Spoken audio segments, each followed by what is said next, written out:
First কাতারে নামাজ পড়ে, লটারির টিকিট কেটেছে, কোঁচড়ে মালটা রেখেছে, এই কোঁচড়ে, লুঙ্গির কোঁচড়ে, আমাদের বাঙালিরা লুঙ্গি পড়ে।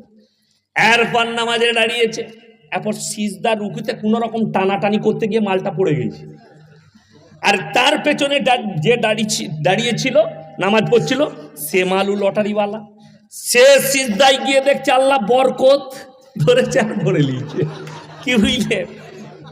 এরপর নামাজ হয়ে গেল, সব হয়ে গেল, ও তো লটারি খুলে নাই। এরপর মগরিবের পরে এখন যখন এখন আসরের পরে গিয়ে দোকানে মিলিয়ে দেখেছে মাল 10,000 পড়ে গিয়েছে, মালটা ক্যাশ করে নিয়ে পকেটে ভরে পালিয়ে গিয়েছে। এখন লটারির টিকিট খুঁজে বেড়াচ্ছে, মালটা গেল কোথায়? শুনেছে অমুক জন ক্যাশ করেছে 10,000 টাকা এই নম্বরে, মালটা তো আমার। দুজনার দ্বন্দ্ব হলো, গাঁয়ের লোক জেনে গেল দুটোই ফার্স্ট কাতারের, দুটোই লটারিওয়ালা মাল।